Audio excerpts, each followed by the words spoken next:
అందరికీ నమస్కారం.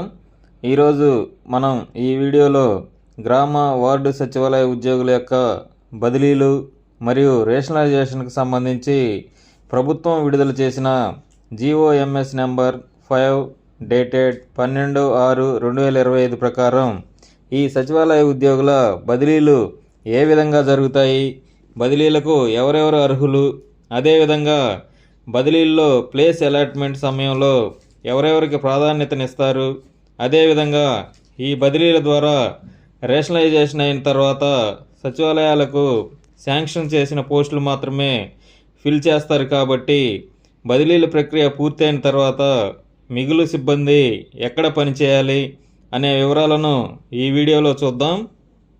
ముందుగా మా ఛానల్ను ఇంకా సబ్స్క్రైబ్ చేయని వారు ఈ వీడియో క్రింద ఉన్న సబ్స్క్రైబ్ బటన్ క్లిక్ చేసి సబ్స్క్రైబ్ చేయగలరు మరియు ఈ వీడియోను లైక్ మరియు షేర్ చేయగలరు. ఇక ఈరోజు ఈ వీడియోలోకి వెళితే అందరికీ తెలిసిన విషయమే, ఆంధ్రప్రదేశ్ ప్రభుత్వం తమ ఉద్యోగుల బదిలీలను చేపట్టాలని భావించి జీఓఎంఎస్ నంబర్ 23 డేటెడ్ 15/5/2025 విడుదల చేసినది. దాని ప్రకారం వివిధ డిపార్ట్మెంట్ల వారు ఆ డిపార్ట్మెంట్లో పనిచేస్తున్న ఉద్యోగుల బదిలీలను చేపట్టినవి.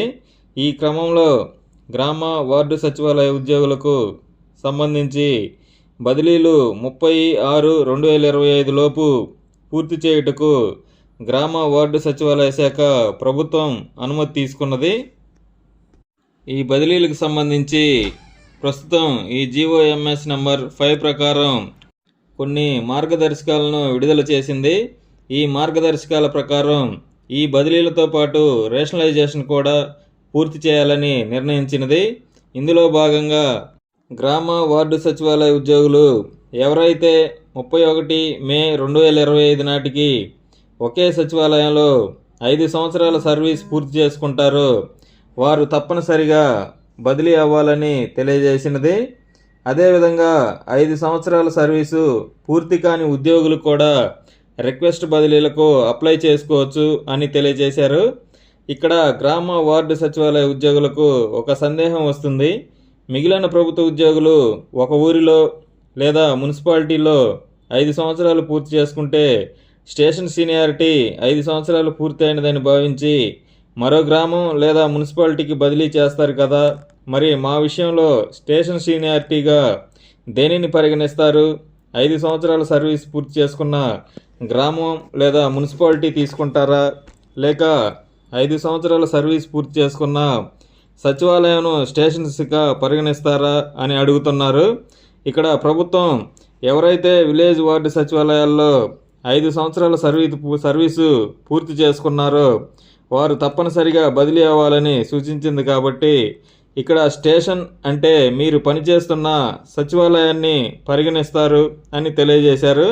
కాబట్టి మీరు మీకు దగ్గరలో అదే గ్రామంలో లేదా మండలంలో లేదా మున్సిపాలిటీలో మరో సచివాలయానికి బదిలీ కోరుకోవచ్చు, లేదా అదే ఉమ్మడి జిల్లాలోని మరొక గ్రామం లేదా మండలం లేదా మున్సిపాలిటీలోని మరొక సచివాలయానికి కూడా బదిలీ కోరుకోవచ్చు. అయితే మీరు కోరుకున్న మండలం మీ నేటివ్ మండలం కాకూడదు అని తెలియజేసినది. ఇంకా ఈ బదిలీల్లో ఒక సచివాలయంను ఒకరికంటే ఎక్కువ మంది ఆప్షన్ ఇచ్చినప్పుడు వారిలో ఈ క్రింద తెలిపిన వారికి వరుసగా ప్రాధాన్యత ఇస్తారు. వీరిలో మొదట విజువల్లీ ఛాలెంజ్డ్ ఉద్యోగులకు ప్రాధాన్యతనిస్తారు. తర్వాత ఎవరైతే ఉద్యోగులు మానసిక వికలాంగులు పిల్లలు కలిగిన ఉద్యోగులు వారు ఆ పిల్లల వైద్య సౌకర్యాలు ఉన్న చోటు కోరుకుంటే వారికి ప్రాధాన్యత ఇస్తారు. ఆ తర్వాత ఎవరైతే ఉద్యోగులు ట్రైబల్ ఏరియాలో 2 సంవత్సరాల సర్వీస్ పూర్తి చేసుకున్నారో వారికి ప్రాధాన్యతనిస్తారు. ఆ తర్వాత ఎవరైతే ఉద్యోగులు 40% మరియు అంతకు మించి డిజబిలిటీ కలిగి ఉన్నారో వారికి ప్రాధాన్యత ఇస్తారు. ఆ తర్వాత ఉద్యోగులు కానీ వారి భార్య లేదా భర్త లేదా వారి మీద డిపెండ్ అయిన పిల్లలు ఎవరైనా cancer, open heart operation, neuro surgery, kidney transplantation వంటి వాటికి చికిత్స పొందుతున్నారో వారి చికిత్సకు ఫెసిలిటీస్ కలిగిన ప్రాంతానికి బదిలీ కోరుకుంటే వారికి ప్రాధాన్యత ఇస్తారు. తర్వాత ఎవరైనా భర్త చనిపోయిన మహిళలు కాంపన్సేట్ గ్రౌండ్స్లో అపాయింట్ అయిన వారికి ప్రాధాన్యతనిస్తారు. ఆ తర్వాత విజువల్లీ ఛాలెంజ్డ్ ఎంప్లాయీస్కు ఈ బదిలీల నుండి మినహాయింపు ఉంది. ఎవరైనా బదిలీ కావాలి అని రిక్వెస్ట్ పెట్టుకుంటే వారు కోరుకున్న సచివాలయం ఖాళీ ఉన్నట్లయితే వారికి ఇవ్వాలి అని తెలియజేశారు. ఆ తర్వాత ఎవరైతే భార్యాభర్త ఇద్దరు ప్రభుత్వ ఉద్యోగులు ఉన్నట్లయితే వారిని ఒకే సచివాలయం లేదా దగ్గర సచివాలయాల్లో అవకాశం ఇవ్వాలి అని తెలియజేశారు. ఈ బదిలీలన్నీ టీటీఏ మరియు ఇతర బెనిఫిట్స్ విషయంలో రిక్వెస్ట్ బదిలీలుగా పరిగణించబడతాయి అని తెలియజేశారు. ఈ బదిలీల్లో మొదట ఐటీడీఏ ఏరియాలో పోస్టులు ఫిల్ చేసిన తర్వాత నాన్ ఐటీడీఏ పోస్టులు ఫిల్ చేయాలని తెలియజేశారు. ఆ తర్వాత ఐటీడీఏ ప్రక్కన ఉన్న ఏరియాలో ఎక్కువ ఖాళీలు లేకుండా చూడాలి అని తెలియజేశారు. అదేవిధంగా ఐటీడీఏ ఇంటిగ్రేటెడ్ ట్రైబల్ డెవలప్మెంట్ ఏరియాలో పనిచేస్తున్న ఉద్యోగి బదిలీ అయినట్లయితే ఆ ప్లేస్లో మరొక ఉద్యోగి చేరిన తర్వాత మాత్రమే ఈ బదిలీ అయిన ఉద్యోగిని రిలీవ్ చేయాలి అని తెలియజేశారు. అదేవిధంగా ఎవరైనా ఉద్యోగి నాన్ ఐటీడీఏ ఏరియా నుండి ఐటీడీఏ ఏరియాకి బదిలీ అయినట్లయితే ఆ ఉద్యోగి నిర్ణీత వ్యవధిలోపు రిపోర్ట్ చేయాలి అని తెలియజేశారు. అలా కాకుండా ఎవరైనా రిపోర్ట్ చేయనట్లయితే ఆ ఉద్యోగిపై ప్రస్తుతం ఉన్న రూల్స్ ప్రకారం క్రమశిక్షణా చర్యలు తీసుకోబడతాయి అని తెలియజేశారు. అదేవిధంగా ఉద్యోగులు ప్రభుత్వానికి ఏమైనా బకాయిలు ఉన్నట్లయితే అవి క్లియర్ చేసే వరకు ఆ ఉద్యోగిని రిలీవ్ చేయవద్దు అని తెలియజేశారు. ఈ విషయాలన్నీ మనం ఇంతకు ముందు వీడియోల్లో కూడా తెలియజేశాము. ఆ తర్వాత ఈ బదిలీల్లో మరొక ముఖ్యమైన అంశం ఏమిటి అంటే ఈ బదిలీలతో పాటు రేషనలైజేషన్ కూడా పూర్తి చేస్తారు. కాబట్టి కొన్ని సచివాలయాల్లో కొన్ని పోస్టులు రద్దయినవి కాబట్టి ప్రస్తుతం జీఓఎంఎస్ నెంబర్ 3 మరియు జీఓఎంఎస్ నెంబర్ 4 ప్రకారం పోస్టులు ఫిల్ చేసి ఎక్సెస్ ఉన్న ఉద్యోగులు ప్రభుత్వం వేరే వర్క్ అలాట్ చేసే వరకు ప్రస్తుతం ఎక్కడైతే ఏ సచివాలయంలో అయితే పనిచేస్తున్నారో అదే సచివాలయాల్లో పనిచేయాలని తెలియజేశారు.